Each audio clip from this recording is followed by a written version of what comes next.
everyone. I'm John Evans. Welcome to another episode of One-on-One.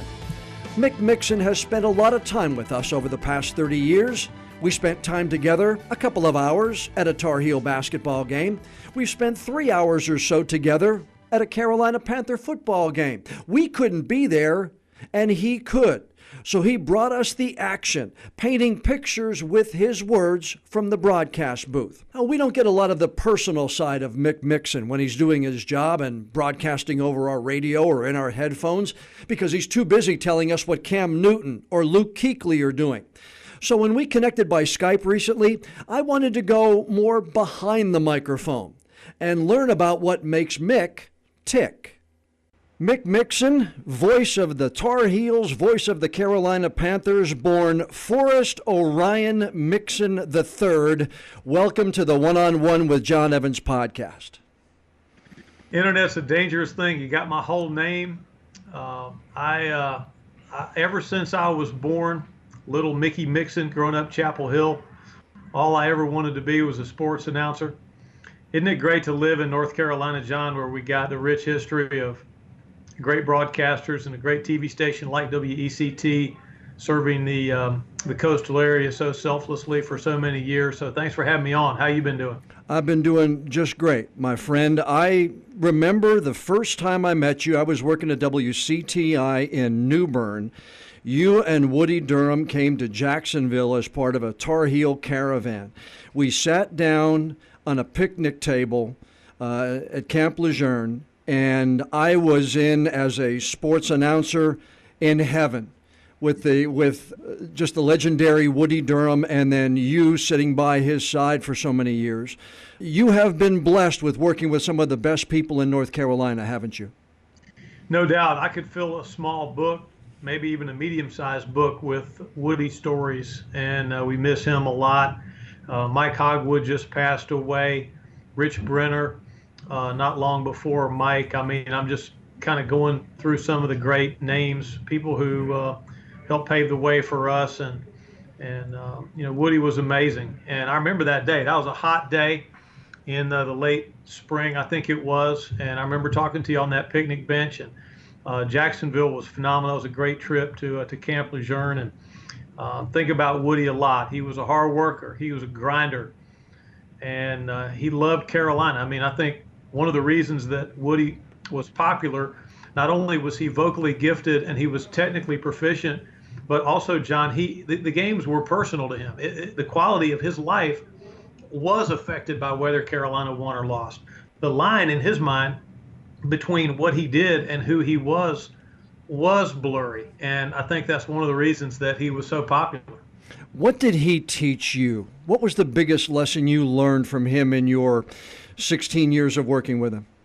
Well, you couldn't out Woody, so you couldn't out prepare him, although it was fun to try. You couldn't outwork him, although it was fun to try. Here's the one thing I learned from Woody that stays with me, and I do a poor job, I know, but I try to pass this on to younger broadcasters, men and women with whom I come in contact.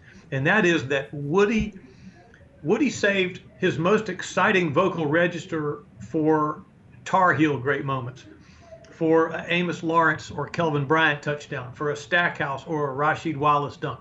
But he also got excited when NC State did well or when Duke did well if they were playing the Tar Heels that day. And he believed that the game deserved that the audience deserved that everybody knew he was 100% UNC through and through. But he broadcast the games with a journalistic balance that I think caused people from other schools to want to listen to him. You felt like if you couldn't get your own network and you got Woody, you were at least going to get a fair shake on the game, even if you were Wake Forest, NC State, Duke, Georgia Tech, Maryland Bent. And it seems, though, that when you would do the ACC tournament, you did all the teams. So, in essence, if they couldn't get their own play-by-play guy, they would hear Mick and Woody during the ACC tournament. So he was really an ACC guy second, especially during the tournaments. I would put him right up there with Skeeter Francis, with Bob Bradley at Clemson, with Frank Whedon at NC State, and there are others. I would put Woody right up there with one of the great treasures of the history of the Atlantic Coast Conference. After one ACC tournament, John, the Blue Devils had won. Tar Heels got knocked out early. Duke cut down the nets, as they did quite often. So Woody, with the vest that allows him access to the court, he goes out there to get interviews. And Mike Krzyzewski sought him out and did a one-on-one interview with Woody, possibly even prior to him being interviewed by Bob Harris on Duke's own network. Nothing against Bob, but I think Coach K recognized in Woody, here's somebody that cares passionately about his craft, just as I do about mine in Coach K's mind. Growing up in Chapel Hill, when did you get the bug to want to be an announcer? When did you get the bug to want to do sports? Well, what first had to happen was my mother, Sandy Mixon, she had to smoke and drink so much during my gestation that I was cheated out of the genetics that were to propel me to a great career on the court or on the course or on the field. So once I realized at about age 10 that genetics was the most unfair science in the world and that I probably wasn't going to be coming in out of the pen to provide left-handed short relief and throw that stink ball in there and strike out the side on 9 pitches, then all I ever wanted to be from that moment on was a sports broadcaster. Growing up in Chapel Hill, being able to hear, I'm 60 years old, so I got to hear Bill Curry.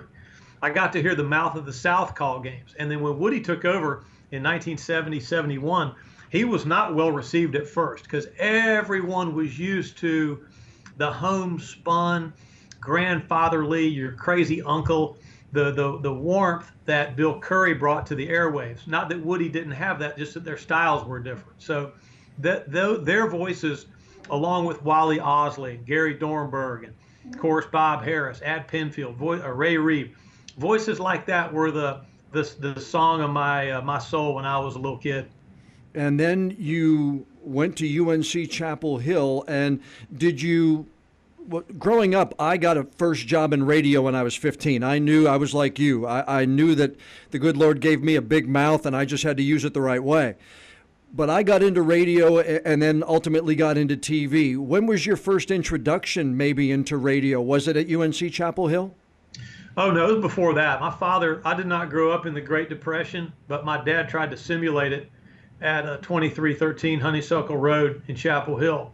So I was out lawn mowing, babysitting, doing odd jobs. Excuse me, when I was 10, 11, 12 years old, I saved my money and bought a Webcore cassette tape recorder. And with that tape recorder, and a lot of those cassettes I still have, I'd be embarrassed to listen to them, but I still have them. There's me pre-teen interviewing my dog, interviewing my sister, interviewing my mom, interviewing neighbors, doing mock broadcasts. I was that kid that would not shut up. I'm sure I was greatly irritating. I often wondered why my parents consumed so much alcohol. I later realized that it was probably my fault. Oh, but, come on. But it was a joy. I love trying to describe the play-by-play of details of golf shots I hit or baskets I might have made, and probably similar to you and your story. Just feel as though I've never worked at all. I mean, sometimes it can be lonely when you're studying names and numbers, preparing. Sometimes you're in an airport trying to catch a flight, wondering why you didn't go to school and be a dermatologist or something like that. But for the most part, I never have felt like I was ever at work. It's always been an honor to try to connect people to games. And when was the first job? I know you worked for the Maine Guides, the AAA team, and you were at Chapel Hill, but what was your first radio job? I worked at WCHL when I was a boy, before I had my driver license. You couldn't do this now, but I would ride my bike through the woods from my neighborhood, Lake Forest, to WCHL. So imagine how professional I looked when I got to work with beggar lice and mud all over me. But I had to get there somehow. So I was 15, running the board, working overnight shifts. I'd work 6 o'clock on Saturday night to 9 a.m. Saturday morning. I mean, tons of hours. And but I loved it. I went to college, did some work at the student radio station like we all did. And then I got hired by a 400-pound sportscaster GM named Eb Gant. Eb Gant had been a boxer. He was a very, very talented sportscaster in Gaston County. But Eb Gant got to where his weight would not allow him to really go up these press box stairs and do the games anymore. So I graduated UNC on May 11th, 1980, a Saturday. May 12th, 1980, I drove to Belmont. And Monday, May 13th, 1980 was my first full day of work at WCGC. Mr. Gant said, son, I don't care if two midgets are having a fist fight in the parking lot of McDonald's. If you can sell the ads, if you can get it sponsored, you can broadcast the play-by-play of that event on this radio station. So that was all I needed to hear. Yeah, I can remember my first job when I was 15. I was playing songs that were twice my age, old Buddy Holly songs. My first radio job, literally, you heard the graveyard shift stories. My first radio job was at the top of a mountain in Pennsylvania, across from a graveyard. So when you're babysitting the Larry King show at 12:30 and it's a graveyard out your front window, you know you've got the graveyard shift, as it were. What is that? Where you're from, Pennsylvania? Yes, sir. I grew up in the mountains of Pennsylvania. What city? Small town called Nesquehoning, Pennsylvania. It's near Hazleton, Allentown area. My parents, my mom's family's all from Pennsylvania: Kutztown, Kennett Square, King of Prussia, Ardmore, Narberth, that area of Philly and some other places. So what a great state Pennsylvania is. So how you doing down there at ECT? Is your podcast going well despite you being obviously desperate for content on this particular day? We're doing very well, Mick. And I think the thing about this is what we try to do is talk to people who have connections to Wilmington, who have become successful at what they do. And you have touched people in their homes, you've touched people in their cars, and now you touch people on their computers and their cell phones over decades. You reach people from, as they say, Mandio to Murphy, and from the Virginia line to the South Carolina line. What kind of weight is it? Do you carry that weight, and do you realize the responsibility? And the people who, once they hear you speak in the grocery store, they're, hey, you've been broadcasting games in my life for the better part of 30 years. Well, that all sounded great. I appreciate the way you said it. You make it sound a lot more romantic and weighty and important than it really is. I think the games are important. I think the athletes, the coaches, the fans, the sponsors, our affiliates are all important. I take what we do seriously, but I try not to take myself overly seriously. I try not to refer to myself on the air unnecessarily. I do not have an accounting of how many games I've done, what the record of the team is in those games. Nobody really gives a green gosh darn. They would gladly trade places with you and with me if they could, right? Yes. So our job, in my opinion, is not to clutter the airwaves with hokey, corny, self-aggrandizing signature calls. Nothing against other cats that do it. It works fine for some people. It's just not my style. I'd rather have people, and I'm not on social media. I'd rather have people wonder what I think about House Bill 2 or the current president or my worldview or whether I'm left-handed or right-handed or whether my handicap is single digits or not or any of that. I'd rather have people wonder about that than when they hear me on the air think, oh, there's the son of a bee that believes X, Y, Z or ABC. Right. So does that make any sense? So sure it does. Yeah, and I think that's our generation too, Mick. I think we were, at least I am, and what I try to go on the air every day is, sure, I know I pay taxes just like everybody else. I have a water bill, I have a sewer bill, I have recycling I've got to get out that morning. And yeah, I have opinions on some of these things personally, but it is never going to get into what I do on a nightly basis at 5:30, 6, 10, and 11. They know what they're going to get from me is objectivity right in the middle, both sides of the story, and that's the way you've painted it for that 30 plus years. Well, I think you're right. Probably it is a lot of it is when we were born. If you or I were coming along now, if our brains were more like the millennial brain, maybe our twig would be bent in a different way. But I believe that scarcity breeds momentum. I believe that that the game is the thing. And I think I've had people say fascinating things to me over the years in the proverbial grocery store. Things like, hey, Slim, anybody ever tell you look a hell of a lot like that guy with the Panthers? I had two girls approach me at the state fair once, and one of them said, excuse me, but are you that Mick Mixon, that Mick Mason, that Mick Mixon that we hear on the radio? And I said, well, who wants to know? And she looked at her friend and said, oh my God, it is him. And then the friend said, I know, and on the radio, he sounds so good looking. Oh, man. Ouch. So lessons in humility are everywhere when you move about the planet in this body as I do. Have you ever thought about writing a book? I mean, the stories you could tell, like that first practice watching Dean Smith when you were on one side of the gymnasium and he called you and had you move because of where he wanted you to sit that day. Yeah, I have thought about it, about writing a book, but I think that too many people would have to die before I could publish it, probably including myself. Because I couldn't just meatball it. I'd have to, if I was going to write a book, I'd have to name names and tell stories and have places and dates, and I wouldn't want to hurt anybody's feelings. I don't try to export my way, but I do, I do hope I can do it for a couple more years and then maybe hand it off to somebody else and get on a tractor and be on some land and put on the headphones on a Sunday and listen to somebody else call the Panthers. Not anytime real soon, but in a few more years anyway. I got to work on my 401k for a little bit longer. When Coach Smith yelled out Mick and told you to move, had you arrived, or were you just so scared of what was going on that day in the gymnasium? Coach's voice, you have not heard a voice stab the air until you've heard Dean Smith's voice yelling your name into the upper deck. Mick, over there. And I just got up, and I'm sure I was falling all over myself trying to gather my things and sit where I wasn't in the Mick Mixon Center. I was in the Dome of Dean. So he tells you to sit over here, then fine. I was happy to comply. Coach Smith never cursed, but he could talk to you in a way that made you wish that he would just dog cuss you. That would be easier. He could say things to you that could make you think, was he insinuating something? But I learned a lot from him, Coach Brown, Mac Brown, as well as all the other people with whom I worked at Carolina. When do you sit back and look at some of the people and think about some of the people you've worked at Carolina and now with the Panthers and just go, boy, am I blessed? Every day, basically.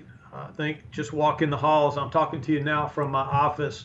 My office door is behind me. So if you could come with me down that hallway, you'd see maybe David Tepper in his office today, hedge fund savant. How has one man been able to be so good with numbers and spreadsheets that he accumulated $15 billion worth of net worth? Amazing, amazing guy. Before him, Mr. Richardson. I learned an incredible amount from Jerry Richardson and the way he did business. And I mean, he brought, even though the end of his tenure here was inglorious in some ways, his legacy should be secure for having brought the National Football League to the Carolinas when nobody thought that he could do it. We're talking earlier, John, about some of the people that we've outlived. Back at Carolina, I remember interviewing Charles Kuralt one day, thinking, man, what a treasure this guy is. And then he passes away. We've lost Andy Griffith, Dean Smith, Bill Guthridge.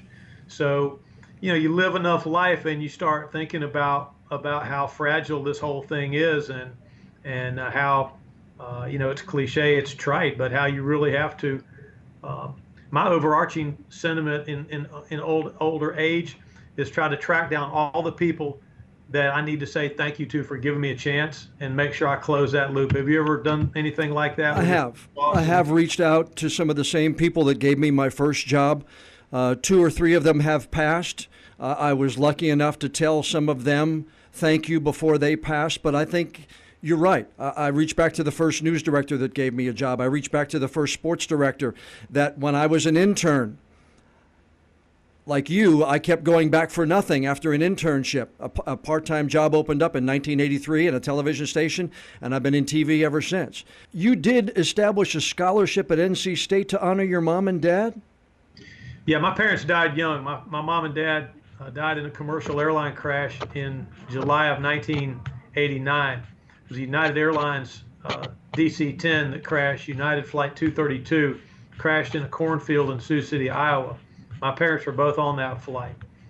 So I can't take any credit for setting up the Forrest O. and Sandra S. Mixon Scholarship Fund at NC State. That was done by state, where my dad had gone, and by our friends at NC State. But my sister and I are proud that in some small way their names live on. And do you have any part in that at all? No, not to speak of. I get a letter. We used to have a luncheon, but I'm just going to be real honest with you, because I respect you and I appreciate you having me on. My sister and I probably need to massage it a little bit more. I mean, it still churns out the scholarship money, right. And we get letters that let us know the scholarship winner. But there used to be a luncheon. It used to be more tactile. I used to be able to see the young men and women and be able to tell them a little bit about who my dad was and who my mom was and his passion for science and chemistry and answers for which there was only one answer, and the journey to try to find the answer. So I probably need to get back more heavily involved in that. I did the same thing. After my mom passed, we established something with the Cancer Society to make sure that people who needed money to get from their home, especially in rural areas, to get to treatments, we set up a fund to provide gas cards for some of these people, some of the patients in the rural areas. Like you, I know you want to continue to do that for your family. I salute you for even having that, and I know you're very well going to move forward. How much does it mean to you to MC the Greater Wilmington Sports Hall of Fame event?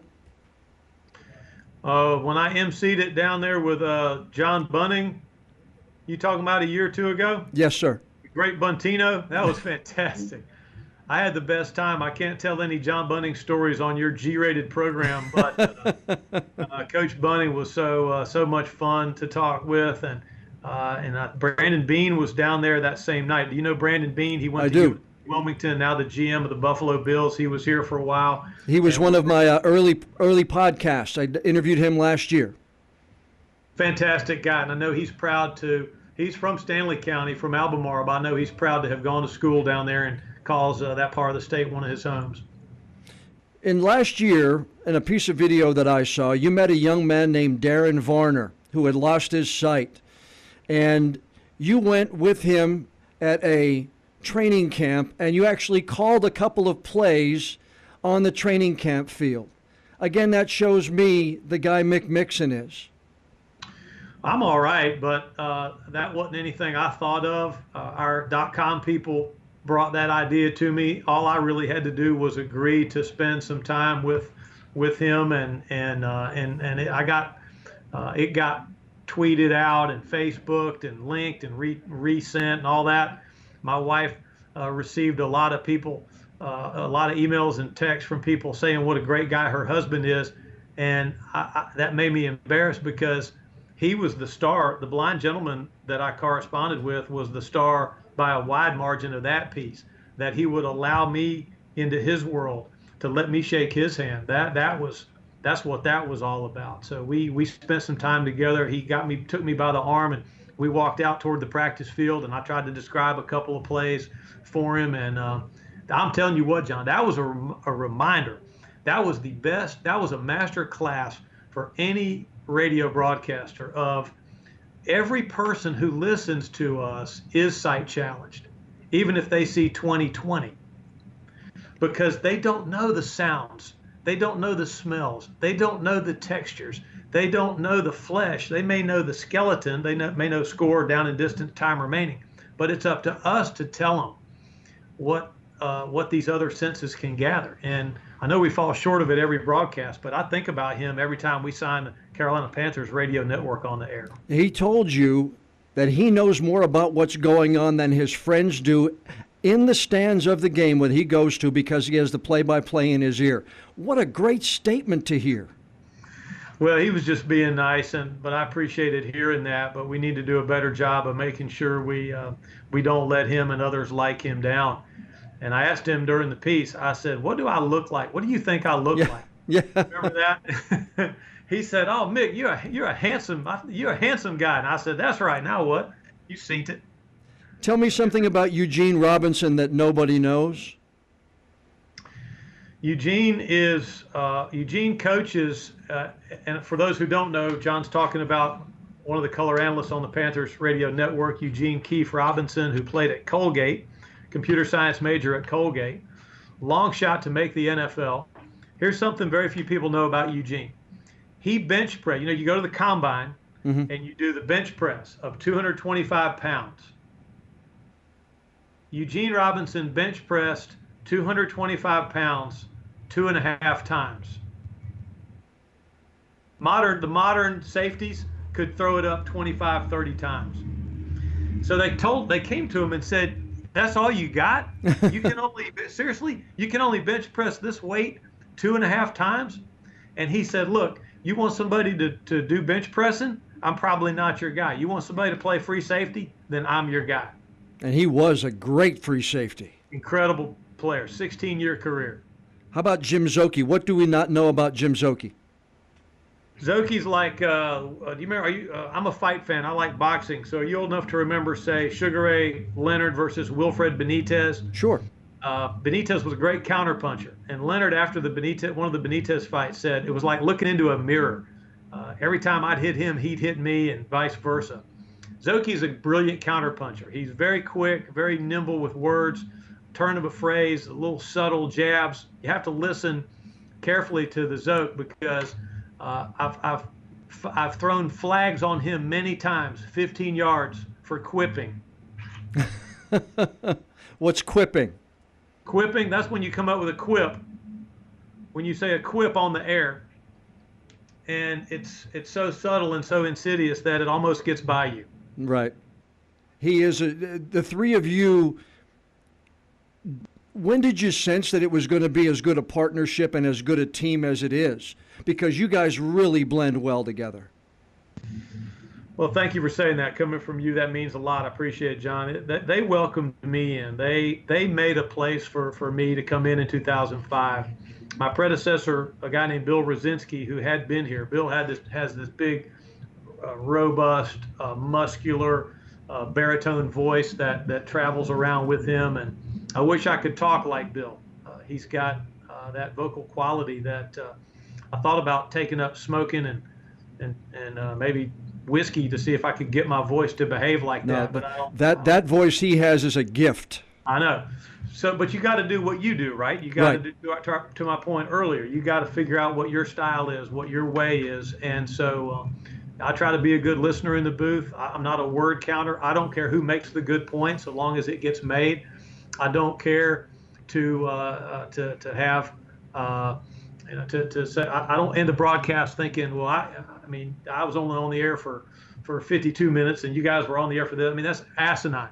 But you and I both work with broadcasters that's ego is so out of control that it keeps them from being good teammates and good co-workers. Mm-hmm. Yeah, I have in the past, sure. Yeah. Who were they? Well, I'd rather not say, and I don't think you will either. That's what I thought.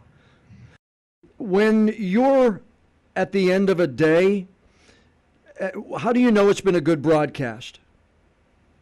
Good question.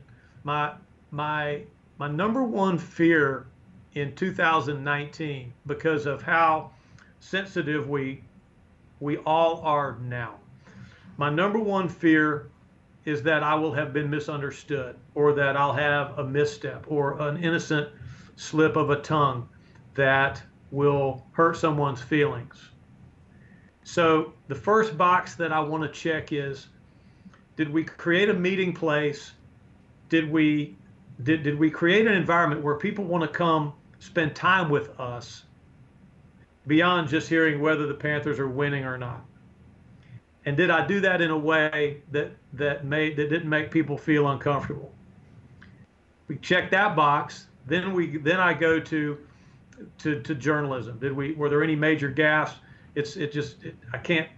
You can't describe what you haven't seen yet. So as much as I want to be able to say if the ball's tipped and intercepted by Davis, as much as I want to have the name right there, that's not always possible. So you can't guess. Right.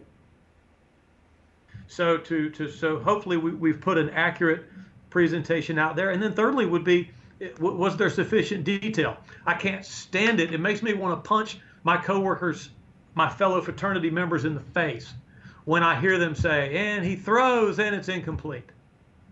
That's not good enough. I've done it and I'll do it again, but I'm mad at myself if I do. Where does the throw go? Right. How did he miss it? Who was he trying to catch? What were the reasons behind why it was incomplete, right? Precisely. And in the moment, I mean, there's not enough time to say all of that in the moment that you're describing a play, but you should at least be able to give the listener a chance at a visual on, okay, he throws and it's incomplete, but where? Was this a fastball over the middle? Was this a rainbow archer down the left sideline? Was this a short dump pass in the left flat? At least give me where. That's one thing Woody was so good at, is during a basketball game, he would describe when the ball was being thrown around. I mean, you knew whether it's top of the key, well out on the left, out between the circles, left, low block, left side, whatever. He'd let you follow along by looking at the game with your ears. As we sit here and tape this today, we're getting ready for the Rams and the Patriots to play the Super Bowl. For those who have never and may never get the opportunity to be at one of those games, what is it like? You were there when the Panthers went. What is the aura around a game like that? Is it different than any other regular season game? Is it different than any kind of playoff game? Paint that picture for those of us who may never get there and those who won't ever get there. I hope the Panthers can get there again very soon. That's our goal. But the Super Bowl, I've been fortunate enough, John, to cover the Masters and car races and Final Fours and bowl games, and there's just nothing. There is nothing in this world. Maybe World Cup soccer gets there. I like golf, so maybe a Ryder Cup, last day of a tight Ryder Cup would be kind of cool. But the Super Bowl is just Big Daddy. I mean, the excitement, the build-up, the ramp-up. At the Super Bowl itself, the event is one of those events where in the days leading up, and we went in 2015, we went out a week early that most teams do. So we were out there for a week early. It's one of those times when you're out for a jog and you jog by somebody and you say to yourself, that looked a lot like Tom Cruise. Well, it was Tom Cruise. Wow. This guy over here in the elevator with me, I would swear that's Snoop Dogg.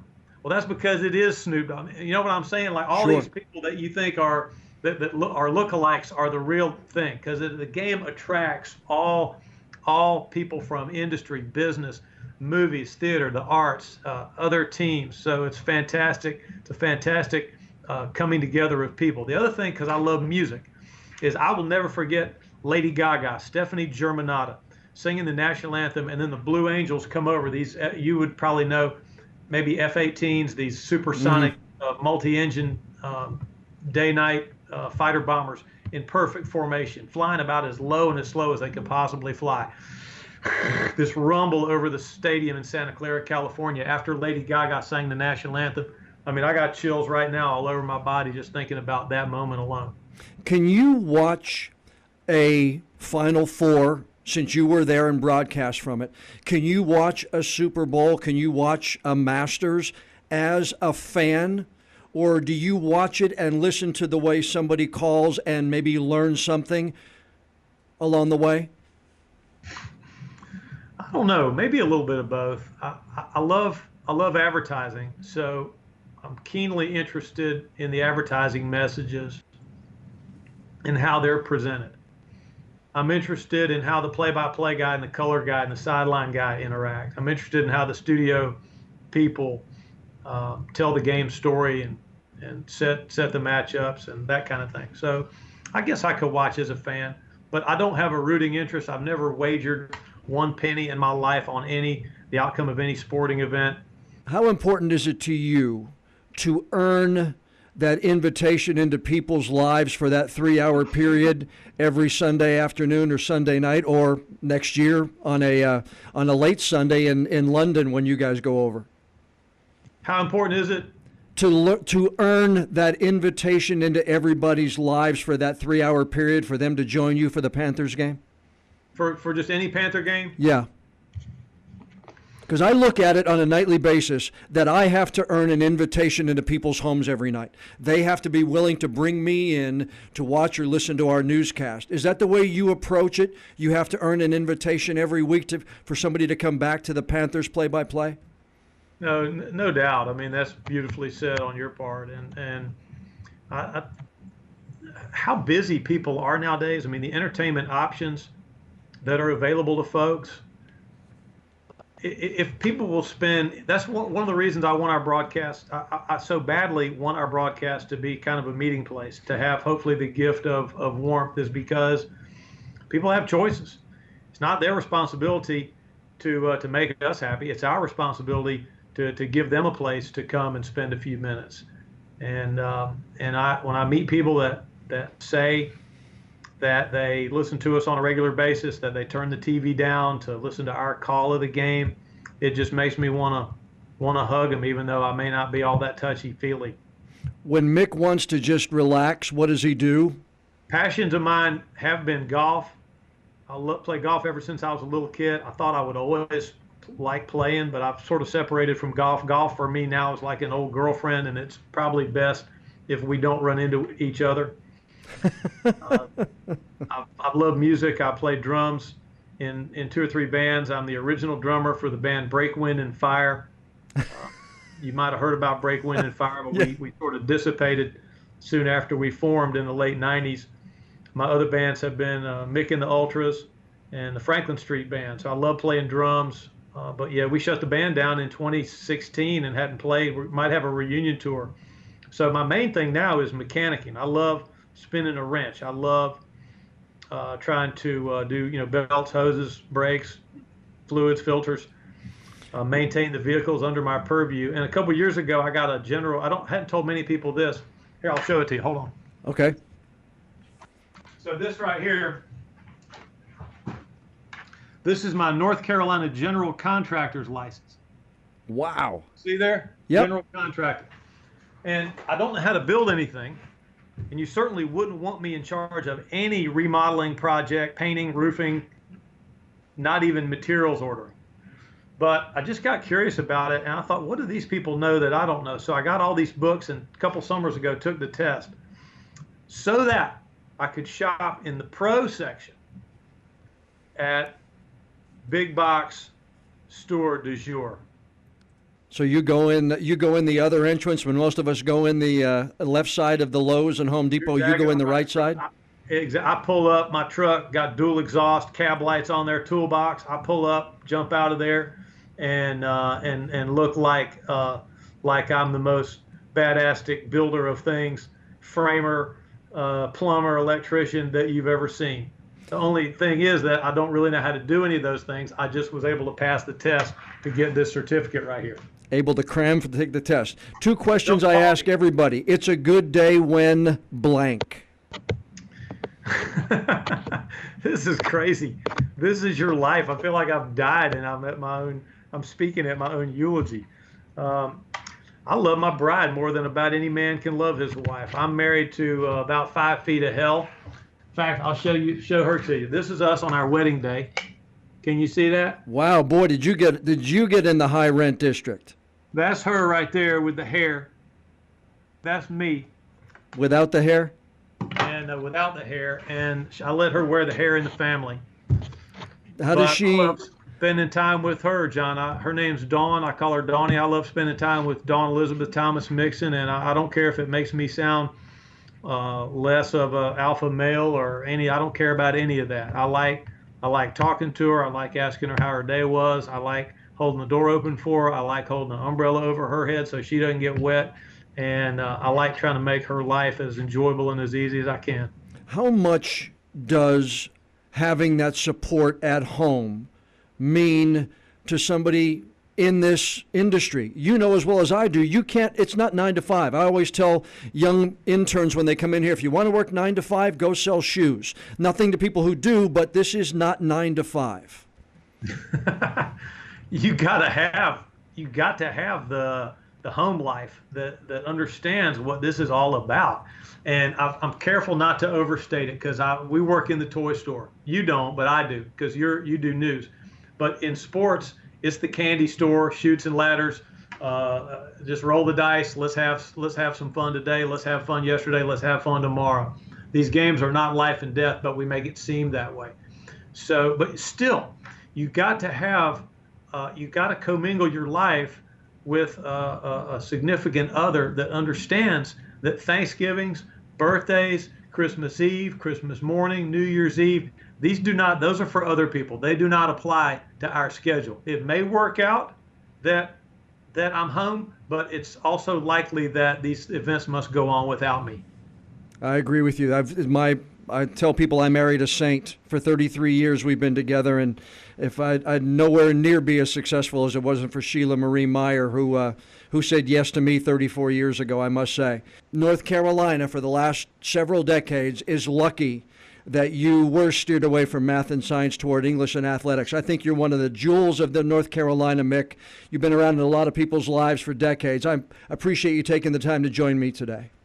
Well, you just lost any credibility you might have ordinarily gained with your audience, but I appreciate it, and it always means a lot when I hear from you, John. I appreciate how you swing your sword down there and the great job you do. And next time you're up this way or I'm down there, let's get up for a coffee or something like that. I would love to. Like I said, from the first day I met you with Woody, it's been a lot of fun following you and listening to you. You're a class guy, Mick Mixon. I appreciate you joining me. I feel the same, man. Thanks for spending some time. A big thank you to Mick Mixon for sparing some of his time for this week's podcast. He is full of stories from his experiences at UNC and with the Carolina Panthers. If you get a chance to hear him speak at a group near you, do yourself a favor and buy a ticket. You will enjoy that experience. And starting in August, we will all be dialing Mick and Eugene and Jim back up again, listening to the Carolina Panthers as they chase a spot in Super Bowl 54. Before we go, I'd like to ask you again to please subscribe to the One-on-One with John Evans podcast and leave us a review of what you think. That will really help us with our listings on the podcast apps and also to bring in some new listeners. I'm John Evans. Thanks so much for joining us for this week's episode of One-on-One.